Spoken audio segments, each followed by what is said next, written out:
How to master your anger and aggression. In the labyrinthine depths of the human psyche, angry emotions is a force fueled by an abundance of vital energy, propelling us into ceaseless battles with the world and ourselves. However, the journey of transformation requires us to rise above the turbulence of this force and embrace a new way of being, a path that harmonizes with the universal divine order. Anger, as a facet of human nature, is not inherently negative. It is the vital force within us, the same energy that propels us toward our goals and aspirations. However, when anger spirals out of control, aggression can become a destructive force, causing harm to both ourselves and those around us. This often results from the ego's misguided belief that force and dominance are the means to achieve success and satisfaction. This distorted view not only disrupts our external relationships, but also creates internal turmoil. It fosters resistance to the natural flow of life, causing us to question why the world does not conform to our expectations. Our insistence on control leads to frustration, anxiety, and inner conflict, all of which are formidable barriers on the spiritual path. On the journey toward spiritual growth, anger is a potent adversary. It insists on fighting the current of life, rather than learning to flow with it. For true transformation, we must recognize that the divine order of the universe operates with a wisdom far greater than our own, and our attempts to dominate it are ultimately in vain. This realization calls for a profound shift from the expression of anger to surrender. Surrender, in the spiritual context, is not synonymous with weakness. It is the conscious act of aligning ourselves with the divine will, accepting that there is an order to the universe beyond our comprehension. Surrender is not about passivity. It is about becoming a co-creator with the universe, allowing it to guide our actions and responses. The process of transcending anger and aggression requires a journey inward, a deep self-inquiry that reveals the root of this force within us. It often emerges from unmet desires, unresolved conflicts, and emotional wounds. Through self-awareness, meditation, and contemplation, we can trace these origins and begin to heal. When the ego's grip loosens, we find ourselves joining the divine flow of life. We relinquish the need to dominate and control and instead become conduits of the universal will. This shift leads to greater harmony in our relationships, inner peace, and a sense of connection with the world around us. The path to spiritual growth beckons us to recognize the ego's manifestation of aggression and to embark on a journey of transcendence.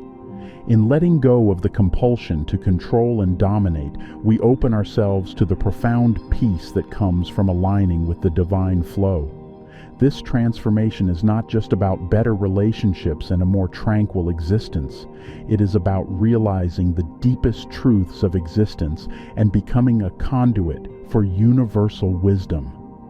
As we shed the clutter of emotional reactions, we discover the profound beauty of surrender, a path to spiritual awakening and true self-realization. In the realms of ancient wisdom, both yoga and Buddhism have profound insights into the human psyche and the force of anger. Krodha is a term used in both Hinduism and Buddhism, and it specifically refers to anger or wrath. In both traditions, emotions and mental states are often classified, and anger, Krodha, is recognized as one of the negative emotions that can lead to suffering and hinder spiritual progress. In Hinduism, Krodha is considered one of the 6 inner enemies or negative emotions known as the Arishadvargas. These enemies are obstacles to spiritual growth and self-realization, and they include kama, desire, krodha, anger, lobha, greed, moha, attachment, mada, pride, and matsarya, jealousy. In Buddhism, Krodha, as part of Dvesha, is also acknowledged as one of the defilements or kleshas. These defilements are mental states that cloud the mind and contribute to suffering. Buddhism teaches that overcoming these defilements is crucial for attaining enlightenment and liberation from the cycle of birth and death, samsara. In yogic philosophy, anger and aggression is seen as an imbalance in the flow of prana, the life force that permeates the universe. Prana, described as the life force or vital energy that animates all living things to flow through channels called nadis, influencing the physical, mental, and spiritual dimensions of an individual. When the vital energy is disrupted or misdirected, it can manifest as aggressive tendencies, leading to a state of inner turmoil.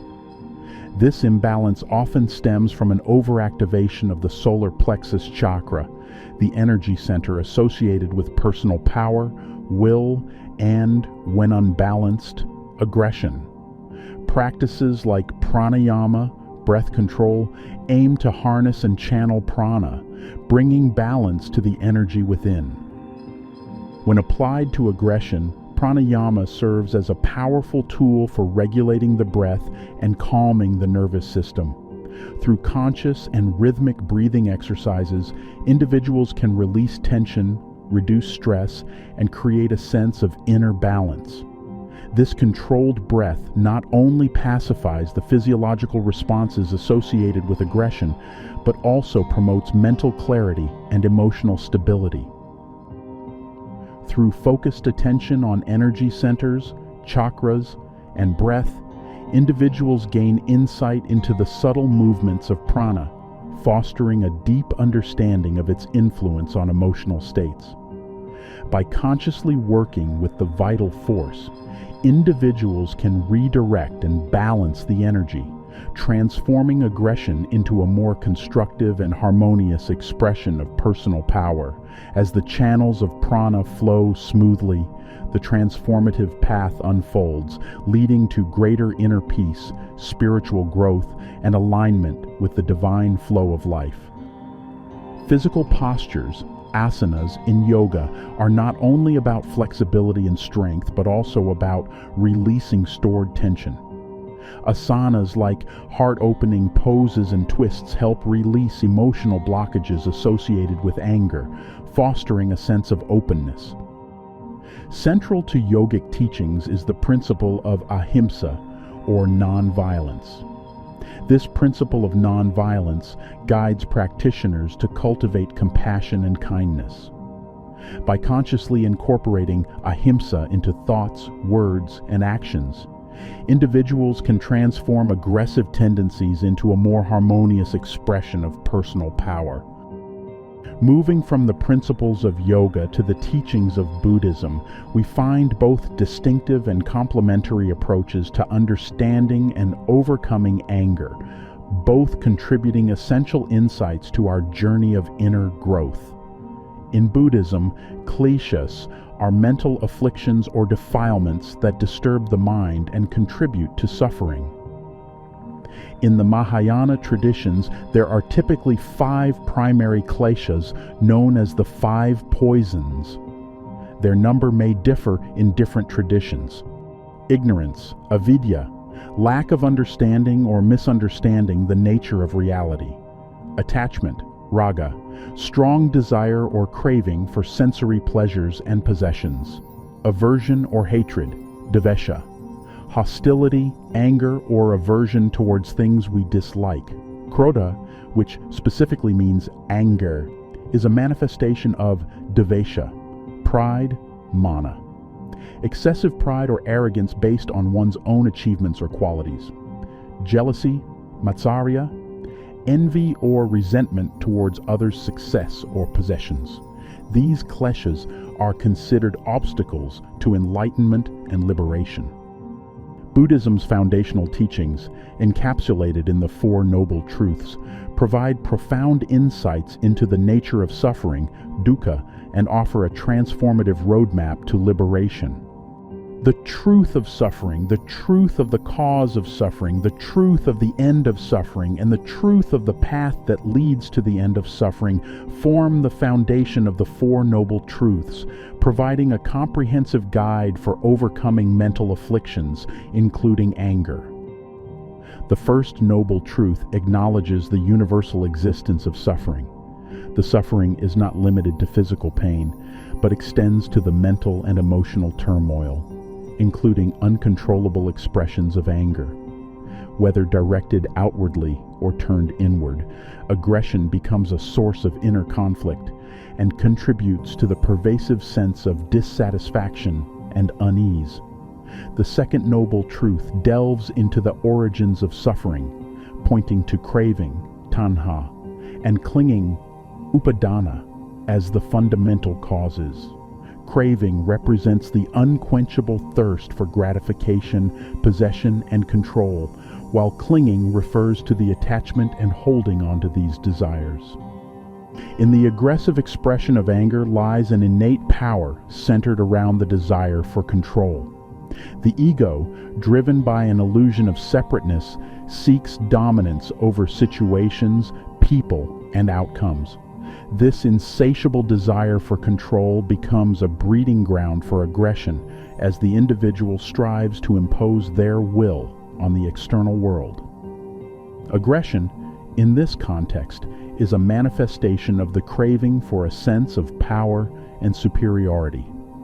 The aggression stemming from this craving not only perpetuates suffering within oneself, but also radiates outward, affecting relationships in the broader social context. The third noble truth reveals the possibility of the cessation of suffering. It emphasizes that liberation from suffering is attainable by overcoming craving and clinging, which are at the root of anger and aggression.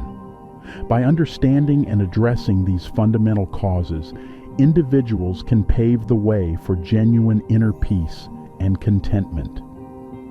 The fourth noble truth unfolds the Eightfold Path, a guide to ethical and mental development aimed at overcoming the roots of suffering, including the craving for control inherent in anger.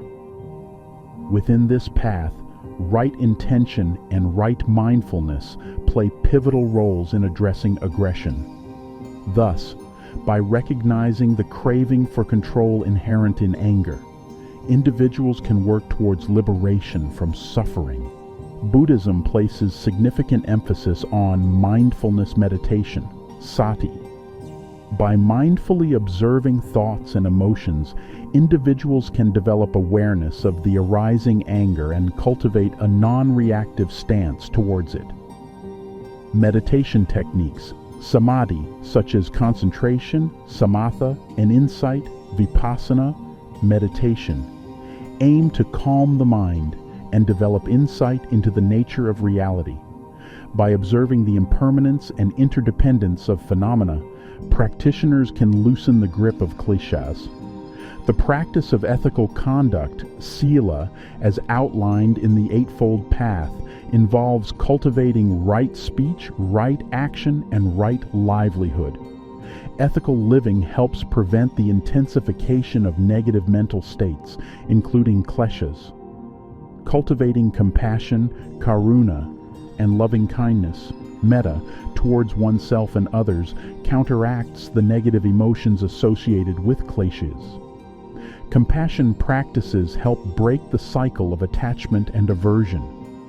Buddhist teachings on impermanence remind practitioners that anger and aggression are fleeting and not inherent to one's true nature. Understanding the transient nature of anger allows for a more profound sense of inner peace.